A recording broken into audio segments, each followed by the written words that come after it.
Azad Samaj party के प्रत्याशी विक्की पार्चा ने घोषणा की है कि 5 जनवरी को पार्टी के संयोजक चंद्रशेखर आजाद त्रिलोकपुरी के मेन रोड 2 ब्लॉक त्रिलोकपुरी विधानसभा में रोड शो किया जाएगा। जय भीम, जय भारत, जय संविधान, जय मंडल। मैं विक्की पार्चा त्रिलोकपुरी विधानसभा से भीम आर्मी भारतीय एकता मिशन का सिपाही, आजाद समाज पार्टी का कार्यकर्ता। आज मैं बताना चाहता हूं कि आने वाले 5 तारीख को सभी देशवासियों को, दिल्ली की जनता को और त्रिलोकपुरी जनता को बहुत बहुत मुबारक है, क्योंकि हमारे बहुजन नायक और जो आ रहे हैं त्रिलोकपुरी विधानसभा के अंदर माननीय एडवोकेट चंद्रशेखर साहब का आगमन होने जा रहा है। यहाँ पे मैं देख रहा हूँ कि यहाँ पे जो जनता के अंदर में जो उत्साह है उनके आने का और जो जोश है वो देख के काफ़ी ज़्यादा हमें अच्छा लग रहा है। जहाँ भी हम जाते हैं बताते हैं तो उनके अंदर में एक रहती है कि अभी तक तो हमने जो है उनको फ़ोनों पे देखा है, टीवी पे देखा है, उनको बोलते हुए। आज अपने सामने जब देखेंगे तो बहुत ही अच्छा लगेगा।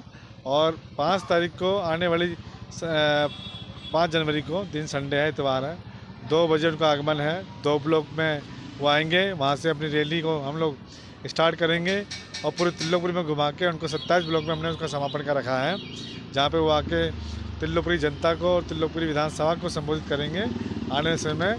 और यही हम लोग बताना चाहते हैं, जय भीम, जय भारत। और घोषणाएं भी करेंगे। हाँ, जब वो आएंगे तो कुछ ना कुछ वो घोषणा करके जाएंगे और वो जो भी आएंगे उसका वो बताएंगे चीज़ के बारे में। ये अभी हम नहीं बता सकते हैं, ये तो हमारे राष्ट्रीय नेता ही बताएंगे कि वो क्या घोषणा करेंगे इसके बारे में, जो विधानसभा के चुनाव को लेकर। ठीक है जी, जय भीम।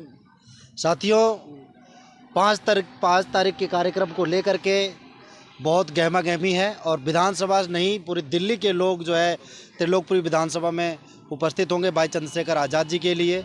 और क्योंकि त्रिलोकपुरी विधानसभा में एक ऐसा कैंडिडेट मेरे ख्याल से बहुजन समाज में सबसे पहली बार आया है जो अम्बेडकर वादी विचारधारा का हो और पूरी तरह से समाज के लिए समर्पित हो और इतना शिक्षित और ईमानदार और गरीबों, मजलूमों, वंचितों के लिए दिन रात लगा रहने वाला भाई विक्की पार्चा इस समय मैदान में है। और चंद्रशेखर आज़ाद जी ने आह्वान किया है भाई विक्की पार्चा जी के साथ कदम से कदम मिला करके तब तक उनके साथ खड़े रहेंगे जब तक उनको सदन तक नहीं, विधानसभा तक नहीं पहुंचा देंगे। सम्मानित साथियों, त्रिलोकपुरी की जनता से मेरा करबद्ध निवेदन है, आप लोग भी भारी से भारी संख्या में पहुँचें और भाई चंद्रशेखर आज़ाद जी, भाई विक्की पार्चा जी के इस कार्य को आगे बढ़ाने का कार्य करें। क्षेत्र में आपके क्या समस्या है? देखिए, क्षेत्र की इस समय सबसे बड़ी समस्या है कि नाली की समस्या, सड़क की समस्या, चोरी की समस्या, सीवर की समस्या, काम न सुनने की समस्या।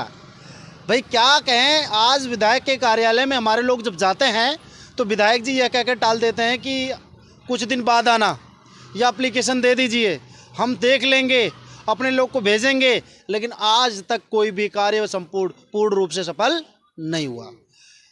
और विधानसभा से लेकर के निगम के लोग भी कहीं ना कहीं मक्कारी कर रहे हैं, वो पूरी तरह से अपना कार्य करने के लिए सक्रिय नहीं है। भीम आर्मी आज़ाद समाज पार्टी जिस विचारधारा पे कार्य कर रही है, चाहे वो वंचित वर्ग का हो, चाहे शोषित हो, चाहे किसी भी जाति धर्म का हो, सबके लिए सबसे पहले खड़ी होती है। चाहे बहन बेटियां हों, चाहे बुजुर्ग हों या SC ST OBC माइनॉरिटी का ही केस हो, यदि किसी के साथ शोषण होता है, सबसे पहले भीम आर्मी आज़ाद समाज पार्टी भाई विक्की पार्चा जी की टीम वहाँ पे खड़ी दिखती है। और आशा और उम्मीद है जिस तरह से यदि हम बिना पद पे रहे हुए, बिना कुछ हुए भी इतना समय दे रहे हैं समाज के लिए, यदि हमें एक बार मौका देगी ये त्रिलोकपुरी की जनता, तो विधानसभा का एक अलग ही रुख नज़र आएगा दिल्ली में। दिल्ली की जो त्रिलोकपुरी विधानसभा है वो कहीं ना कहीं आपको साउथ दिल्ली की तरह दिखाई देगी। जो भी आपकी समस्या है क्या इसके बारे में चर्चा होगी? बिल्कुल। देखिए, जो समस्याएं हैं, यहाँ तक कि हमारे अपने पदाधिकारी खुद जा कर के उन जो सत्ता में बैठे सत्तारूढ़ लोग हैं उनसे भी आग्रह किया कि भाई जनता की इन समस्याओं को आप संज्ञान में लीजिए। जैसे अभी बात करें कि 32-33 ब्लॉक में नाली है, पूरी तरह से पूरी जो है उस गलियां भी खोद के रख दिए और 1 महीने से ज़्यादा हो गया, लोग घर से निकल नहीं पा रहे हैं, वहाँ बदबू आ रही है। लेकिन वहाँ पे ये काम जो है हमारे माननीय विधायक जी के अंडर में आता है, लेकिन अभी तक पूरा कार्य पूरा नहीं हुआ है। और हम लोग आग्रह कर रहे हैं उनसे और निवेदन कर रहे हैं, सरकारी अधिकारियों से भी आग्रह कर रहे हैं कि आप लोग उस काम पे ध्यान दीजिए। कहीं ना कहीं सरकारी अधिकारी भी उनके इशारे पे चल रहे हैं, इसलिए कार्य पूरा हो नहीं पा रहा है। और आपकी योजना जो 14,000 शादी को, इसके बारे में देखिए, सबसे पहले हमारी जो योजना है ये कोई योजना नहीं है। बहन बेटियों के सम्मान में आज भी आर्मी मैदान मरदम रहती है। वैसे ही उसी कदम में एक कदम और एक स्टेप ले रहे हैं हम लोग कि भाई आने वाले समय में हमारे विधानसभा में यदि भाई विक्की पारचा जी स्थापित होते हैं तो जितनी भी हमारे ऐसे ST OBC माइनॉरिटी या वंचित वर्ग की जो महिलाएं हैं या बहन बेटियां हैं, यदि उनकी शादी होगी सम्मान राशि उनको 14,000 रुपये की दी जाएगी। ये 14,000 ही नहीं, ज़रूरत पड़ी तो उनकी पूरी शादी का खर्चा भी ये भीम आर्मी आज़ाद समाज पार्टी उठाएगी। यदि ऐसा रहा, हम दिखावा नहीं करते। जैसे अभी पंजाब में आपने देखा होगा, चुनाव जीतने के लिए लोगों ने 1,000 रुपये का वायदा किया, यदि हमारी सरकार बनी तो हर महिलाओं को 1,000 की सम्मान राशि दी जाएगी।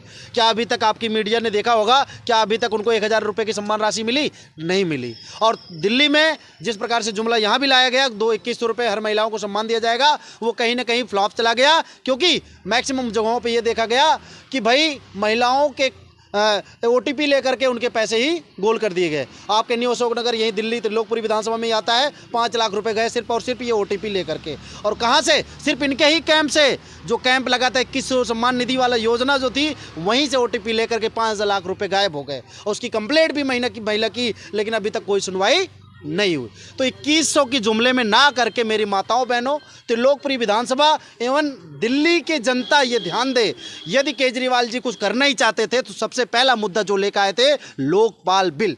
आज लोकपाल बिल पे वो शांत क्यों हो गए? इसका मतलब है सिर्फ और सिर्फ राजनीतिक रोटी सेकने के लिए उन्होंने जुमला लिए।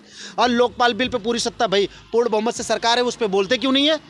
पूर्ण न बोलने का कारण यही है कि ये कहीं ना कहीं ये जुमलेबाजी थी। लोकपाल बिल के चक्कर में आज सरकार बना के स्थापित हो गए, बैठे पड़े बस।